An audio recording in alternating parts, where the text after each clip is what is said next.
Hello to our audience and welcome to the MAPcast once again, where we shine a spotlight on leaders in the B2B space who have invaluable experience and insights to share with prospective entrepreneurs. Today, we're talking to John Kilmer.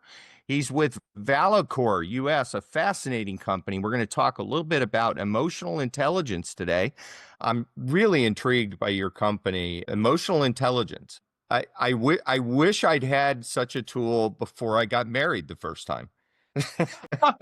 Can I tell you, actually, we had some business partners here the other night, and we were talking about how to screen our partners before we get married so we don't Mhm. waste 10 years or 20 years of our lives and say, it's not that we're not compatible. It's that can we become compatible? Emotions are fluctuation. We have Yep. negative and positive, and it's very true to what you are saying. And it's not just to the dating realm, but it's, do you have the insight? Do you have the growth? Where is your mindset, your emotional intelligence level? And because some people have very low emotional intelligence, some people have Sure. medium, some people have Yeah. high, but can you grow and use that and empower that? So absolutely, Paul. But it looks like you're still doing well since you have your ring on. So I think you did I something yeah, right. the second one worked out real well. We had 6 kids. Okay. Yeah. Okay.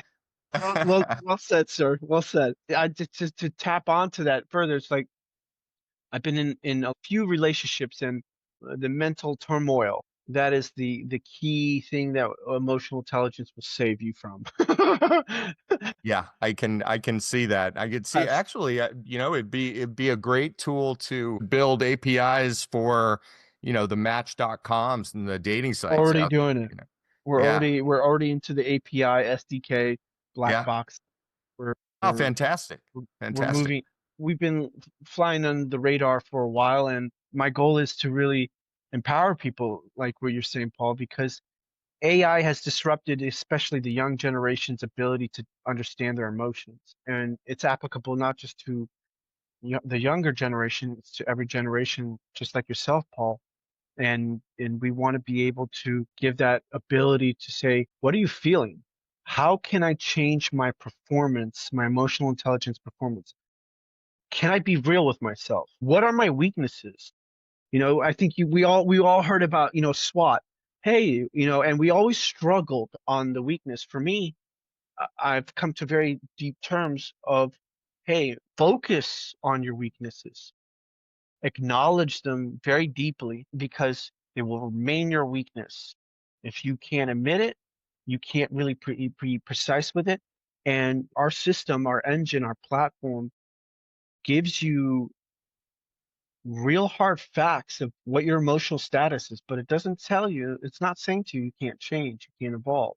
So No, it's fabulous. And I could see a really almost an unlimited number of customers that you could sell your platform to. Can you share a little bit about your background previous to starting Valicor and kind of how you ended up doing what you're doing today?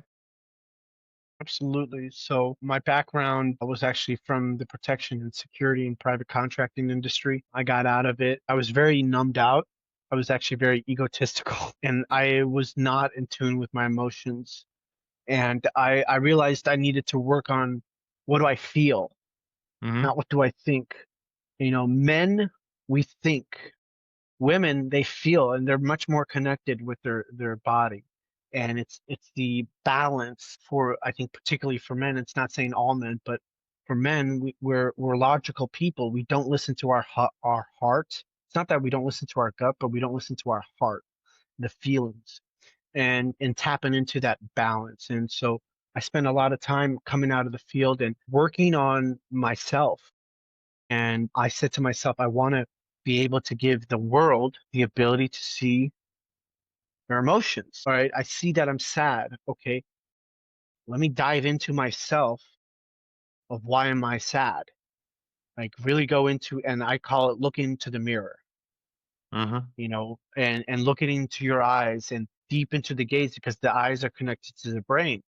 And I wanted to be able to give that ability. And so from coming out of the protection industry, I had also started two prior companies. The first company was a foundation for PTSD and TBI, and I learned a lot about the nonprofit side of the house, political and other things in Washington, D.C. And then the second one was another startup, and I exited out of that, let's say, somewhat successfully. And I was determined to do it again. And so I started this company, and coming out of the security industry, I started Valicor US, and now I'm here almost 3 years later, and I'm scaling a global international firm that it touches every industry and market and sector and field and person in the world. Absolutely. You know, even just with what I've read about your company so far, I could see an absolutely endless audience. It's really fascinating from that perspective because enterprises would certainly benefit from a real test of emotional intelligence when hiring sales, marketing, you know, across the board. That by itself is a massive market. But you're selling not only to enterprise, but to many verticals. Can you kind of tell me a little bit about your Yeah, customer base? absolutely. It's funny because people, when they look at me, especially investors or VCs, I would say particularly VCs and people who are very experienced in the VC, it's like, well, you have to pick one. You have to pick the B2C or B2B. They're two different. Here's the thing. I agree with that. Hmm. But you know what? I don't limit myself. I don't let people limit me. I don't care how smart you are, what experience you are.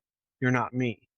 And so I spent a lot of time working with the right person. And I think this will be something that I repeat over and over throughout our call today. You really need to be able to make sure, and this is one piece of advice, when you hire that person, that one, they don't just have that experience, but they work with you. They treat you equally. They listen to you. They challenge you. But if they stop performing, you fire them. And that is hard, I think, for a lot of entrepreneurs.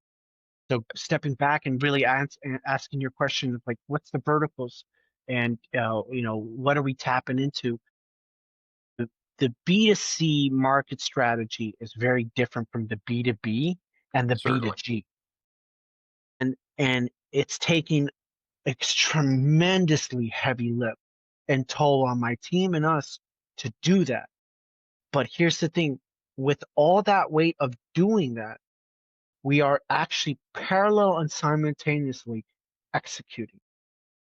So a lot of companies that have a B2C friendly solution, once they graduate to enterprise or once they graduate to B2B, they never look back. But they may still offer that B2C, they have that offering, but enterprise seems to be the goal. Now, do you see that or do you see the two running in parallel? I think that is a huge mistake Yeah. because there's something that the B2C brings you. Yeah. And this is what I was talking to with one of our investors: innovation. You want to one I constantly ask our users questions. I send them survey. I do, the CEO. I ask my people questions like, hey, what can we do better? We're listening. You hear it all the time with these high levels, Microsoft. They read these emails. They do, because that's Yeah. how you stay ahead. You have to be innovative, but it's not just innovation. It's constantly being able to update your features and your product. And the only place where you're really going to get the consistent, most real up-to-date information, actually, and this is just my perspective, is the B2C, because you're touching the most grounded part of it. The enterprise, okay, yeah, you can do enterprise, but that's not the real tap of it. That's at the core of it. When you Hmm. when you play into the B2C realm, you're getting that hands-on juicy stuff that drives the innovation. And like for us, what we do is we've consumed so much information from the B2C. We actually are thinking ahead and giving and telling the consumer what they want. And it's like Steve Jobs when I was younger. I was like, this doesn't make sense. Like, how can you tell the consumer what they want? And now I'm 37, deploying the same tactics that Steve Jobs did. So we're because we've listened so good, we can actually proactively apply the features and strategies to think ahead of what the consumer wants and make the consumer want what we're giving them. Now, do you see that consumer market as apparently it's sort of the driving force behind how you change your technology, but is it also your primary market going forward, or do you see B2B as your primary? Or I just see I see them both. They're tactically two different strategies, absolutely, but they are equally important. And this is not for all businesses, you know. This is yeah, for our business. And the thing with our business, and particularly the emotional intelligence in our product and our services, you know, we don't just have an engine, we don't just have a web app or a desktop, we have an Apple app. You know, okay. we are creating, so we're really designing these things where it's meant for both. And we're a unique case. We're a very rare case. And like you said, Paul, we are able to touch every industry, every person, because Sure. what is humans? Emotional intelligence. It's brilliant, brilliant. And what are some of the major shifts or trends that you've seen just in the time you've been, what, 3 years now with a commercialized product? What have been some of the shifts that you've seen that you've had to adapt to in that amount of time? You got to go back to the user. The technology itself, like AI is not the disruptor. The human individual consuming the AI is the disruptor. That's just a variable that's influencing the outcome. So people get skewed. Oh, machine learning, deep deep learning. These are variables, yes, but who is your target audience? The consumer, the Hmm. human component. I would really say it's being able to make sure we know how to retrieve the information from the consumer as fast as possible. And it's become tricky because what I've noticed and what we've noticed is the non-desire Hmm. to provide that feedback. And so how do we pivot in a very fast way to adapt, to integrate our system, to have a feature or a system set up that is able to capture that feedback? And you know, I was just talking about it with my team today. You know, we started with just basic survey studies via Hmm. email. Now we're looking at it like, okay, when you go on our system, when do we ask the feedback? How? After the live session. Okay, how do we get more information from them? What kind of information? And what I've noticed when we did a Hmm. soft launch, the tactic of retrieving that information was very different than it is now. The attention span is much shorter, so it's adapting to, I think the biggest thing I've noticed is the consumer attention span. I can't believe just in the last year it's gotten shorter, I imagine, right? Yeah, crazy. So how has that kind of impacted your growth strategy? Have you now? Do you have a fully GA product now that's generally available to consumers? And does that have you had to adapt that just based on what you just talked about the attention spans getting shorter and shorter? And is that from an outreach perspective or the survey results? It's from both. It's Both. from both. And the thing is, we look at our metrics. Like we just did a percentage of like retention for Hmm. a week, a day, and then a month, and it's stunning. Like we have a very high retention span on the day, and then that retention span after 2 weeks cuts in half. But what we've noticed after a month doesn't cut in half. It almost cuts more than a half. And so we understand, and this goes back to, we understand what's going on with our consumer. They lose interest. So this then goes back to, how do we keep that attention? Adding new features, making announcements. Hey, like for instance, we just set up a Heat Academy. Hmm. We have 3 certifications for the consumer. We have a specially designed for the B2B side, which is much more extensive. But for the consumer, we know we're going to lose people. We know Right. that without a doubt. That's going to happen one way or another. But how do we keep that maintenance of, we start with, okay, 40,000. From that 40,000, after 2 weeks, we have 20,000. After that 20,000, after a month, we end up with about 7,500. That's 7,500 most likely users that we're going to have over a perpetual time. That's very good. That's actually Hmm. pretty high. And what we've noticed over the past couple months is that that number's increased. So it means we're doing something right. So if you use our technology, we're the only ones, we don't just implore, as I said, the Emotional Intelligence Academy. We create that coming soon, that excitement. We continue doing these surveys, but I and my team keep going out and asking, hey, and especially people around us in our team, we tell our team members like, hey, go out and ask people, find 10 people in your circle, get information from them, find out what they want, what they don't want. And that's the really raw stuff. You can go out and ask people and consumers from all over, but that really keeps us going, and we've applied that. And so, Hmm. we've got an emotional wheel, we've got VAT, we've got so many other cool things that are coming out that will just be amazing. So it's constantly listening to the user experience, but knowing that you have to pivot very fast, and it's working. So that's the key thing. Just making sure that when you put out those new features, it's something that the user wants. And as I Hmm. said, we know they want this, and we're thinking for them now. So we provide this, and it goes back to Steve Jobs. We're telling what the consumer wants now because we understand the consumer market, our market target so well.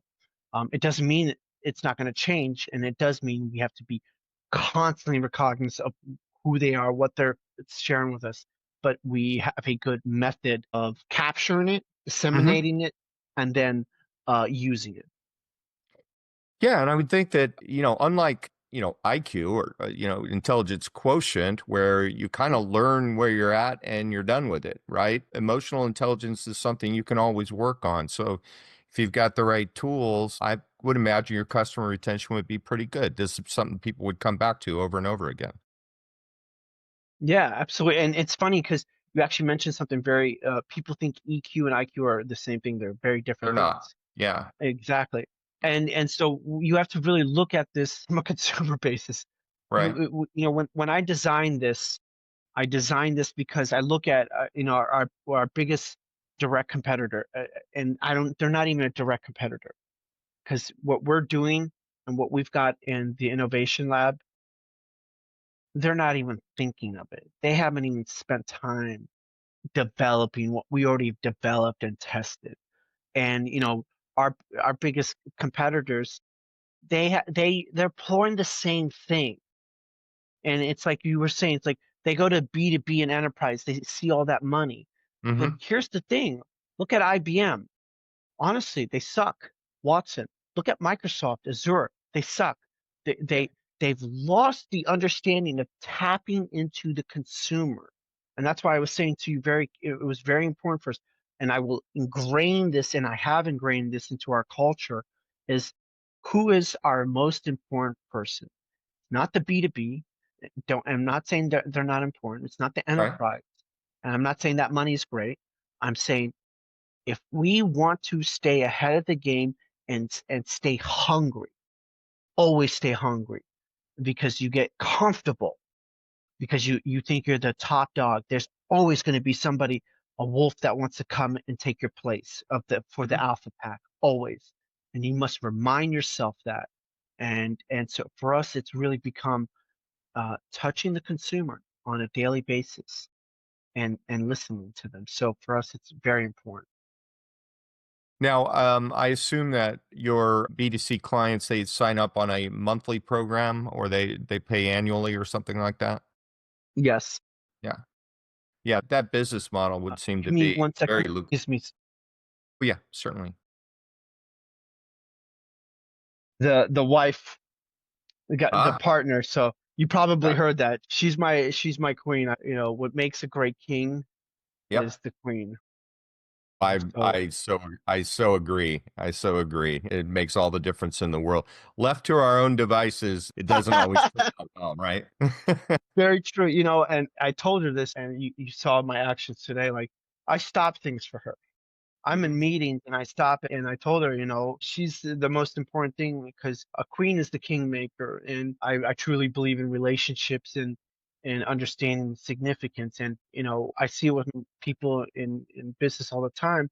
They ignore these calls because they're too busy. We're Mhm. always too busy. It's a self decision says, oh, I'm too busy. And you know what that tells the wife, the person who loves you most, to probably actually help you get there? That You they're don't. less important. Yeah, 100%. I have the same philosophy. If any of my kids calls, if my wife calls, everything else stops. It just tends to make things work out a lot better for me in Exactly. the end. So, just a couple more questions here. One Please. about your business in particular, and then the next one, the advice you'd give to folks starting out on the path that you're on. First of all, if you had anything that you could improve about your business, something that's been sticking in your craw, what would that be? What would that one improvement that you'd like to make be? It's a good one. I think that really the one big improvement is allocating the resources more predictably correctly, meaning knowing, and this will go into kind of the segue into the second question about, Hmm. life lessons and mistakes, is that, resources are not just money, it's time. Yep. Time is infinite, of course, but in the present and the realistic terms of a lot of people, it's not. It's the most non-infinite thing that you can have. It's the most valuable thing. And for me, it's like we spend time and it's gone. For me, when I say understanding how to time my resources, it's analyzing the situation more in a way where we put the inputs from that analysis that there is a higher confidence and probability that this path and using that time will be more successful. Hmm. I would say that's probably the biggest thing is like, for instance, collecting the information from users, how we've Yeah. changed that. And that's really, I think, the key, being able to analyze situations in a better way and having the time to do that. I think that was something we constantly internally improving. And it goes back to efficiency, I think. So I would say just improving the overall machine, the system Hmm. that we're running constantly. And I think that's the biggest thing for me, improving how we analyze and digest information from the consumer. I think that's a huge thing for startups, particularly. How do we get the information? How do we set up the system? How do we automate it? How do we diversify it? How do we get as much information, not just from surveys, from individuals, from the B2B? How do I go about and spend my time reaching out to these B2B contacts, these consumers? I don't want to Uh-huh. spend my time doing that. How do I automate that system? And how do I create a roadmap and a wireframe that is most efficient for my time to be able to analyze, disseminate, and then use it and then redo it again? So it's just refining that system. And I think that's for us, it's the biggest improvement because as I go over and over in this talk, it's the consumer. They are the only person you should be listening to because your company's value is not how much money you earn in revenue. I think it's the biggest false flag. It is Hmm. market validation. How do you continue to get that market validation? Is through the consumer. If the consumer wants you and you have market validation, you know what? It's Minecraft. Piece of Yep. crap, garbage game. The most garbage thing I've ever seen. But they had market validation. Yep. What happened? They sold it for $1 billion. And it wasn't even that expensive. They didn't have that kind of revenue. They weren't even worth $1 billion company based on their ARR. So that metric that these VCs use, throw it out of the window. If you have market validation and the consumer wants it, your company's worth billions, hundreds of billions. No, I think that's brilliant insight, and I think it is something that companies either they overlook it in the beginning and they fail, or they overlook it one after they've come to growth. They don't appreciate Yes. that anymore as they get larger. I've experienced both. So yeah, that's a great insight. Now, here's the personal question. If you could speak to your younger self and give yourself a piece of advice about this journey that you're now on, what do you think that piece of advice would be? And keep in mind, you're speaking to our audience here, which is people that want to go out and start their own business. What would you tell your younger self? A couple things. Do not hire people who are over 50 or 60. You should hire them, okay? But when I say do not hire them across the board, well, like for our company, I diversified. If you look at our COO, he's almost 60. Hmm. My programmer team, young guys, a little younger than me. My marketing team, though, 18, 19, they're hungry. So it's Makes a lot of sense. diversifying. And and so what I did with my prior company, I hired all these guys, these senior guys. They ran this, they ran that, they own this, they own that. And you know what? Nothing happened Hmm. because it was talk, talk, talk. And don't get me wrong, some of them are great. Like Ed, I love the guy. He is so brilliant in the commercial operational side of the house. He is my holy grail for why we are so successful in the go-to-market strategy on the B2C side. I thank him for that. And he's hungry though. So you can have these older guys who are hungry, but you need to be able to read them. They need to prove to you, not based on their experience, but continuous performance. This goes into my second thing.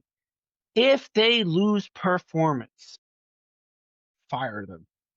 Hmm. That is the second thing that I regretted, that I didn't have the balls to myself to fire these people because, oh, I care about them. Oh, I don't have anybody else. That's the big one. I don't have anybody else. And this Yeah. goes to my third point. I don't have anybody else, so I can't do it. Don't ever say that to yourself. If they stop performing, fire them. And then when you do that, you open up a gateway of energy that has been consumed by rottenness and negativeness because they are not performing. And this leads to your third point, where when you hire these people, you want to make sure they stay hungry.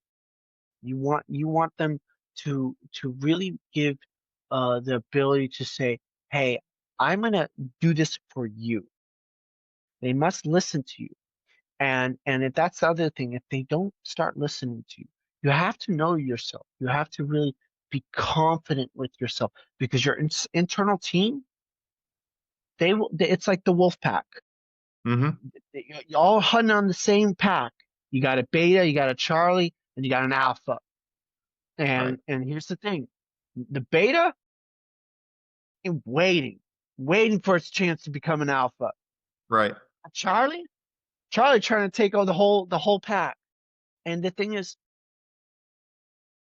you have to be comfortable with yourself to make these decisions, to be able to mix that population of hiring. Know that your company is not like anybody else's company, so you must know yourself. If you know yourself and you say all right, my company is in the B2B realm. Okay, all right, I know who my consumer is. Okay, good. All right, now I know this. All right, what kind of team do I need? And your team is going to change. Hmm. This and the other thing, don't ever start a business with your friend. Ever, Right. ever, ever, ever. It is the worst thing you can do because it will destroy your friendship with that individual, undoubtedly. Hmm. And and if you do it, make sure if it's your company and your friend says it's 50-50, you tell them no, I own 51%. And because 50-50 does not work. Knowing how to then, from that B2B realm, understanding that when you change your team, it's going to be hard, and it's not going to just always be performance. It's going to be Right. sometimes people get sick. So you got to have to be comfortable with yourself in the fast pivoting of changing your team. There are going to be people who make you a lot of money. There are going to be people that you've had amazing nights and meals and business meetings and had one of the most amazing experiences, nicest people. And the thing is, as your company evolves, if you want your company to evolve, to become more global like I do, you're going to have to let them go. You're going to have to, they don't do performance, you're going to have to fire them. And I would say those are really the biggest life lessons. And it goes back to looking yourself in the mirror. Hmm. We talked about that at the beginning. And when you start this company, you're not going to know everything. You're going to get screwed over. You people are going to screw you over. But if you are patient, not too patient because you're going to miss opportunities, Right. but if you're patient and you know yourself and listen to yourself, and I'll give you one last example because I know we're coming to the time. I had I've been struggling in my company. I'll give you my own personal. I had investors who give me money and I didn't have the wherewithal to fire them. And I cleaned house and I've cleaned house 3 times now. Hmm. And it's gotten easier actually every time. I do it earlier before. And this investor gave me all this money. Okay, great. You know what? He wasn't performing. So I fired him. And there's going to be consequences to that. There's Yep. going to be damages to it, but you have to feel comfortable enough with yourself and move forward and know that these people are replaceable. And you have to be, it goes back to really being comfortable with yourself. And if you're comfortable with yourself, um, knowing how to pivot, knowing how to hire the right audience for your company, and knowing when to let go of somebody in the right way. It doesn't always have to be a termination or a resignation. I let go of my UK team, and it was one of the most professional and subtle. I had a real heart to heart with them, and I was like, "Listen, you guys are staying thin." And you know what he said to me? They said to me, "It's like, you know what, John, you're right," and it was easy. It's being confident with yourself. So it's looking in the mirror. So really going back to the 3 points, knowing yourself, knowing when to terminate and how to let go and be and change in those times based on your company growth, and realistically, um, don't ever start a company with your friend. I think those are all good pieces of advice. This has been a really fascinating conversation, John. I've enjoyed it, and I really appreciate you joining us late at night. John's in Europe, and I'm in Texas, so he was kind enough to come on board in his evening. I want to thank you so much for joining the podcast. We're grateful that you've been able to share these insights. And with that, I'm going to go ahead and sign us out. Thanks for joining us here at the MAPcast, and we'll see you next time.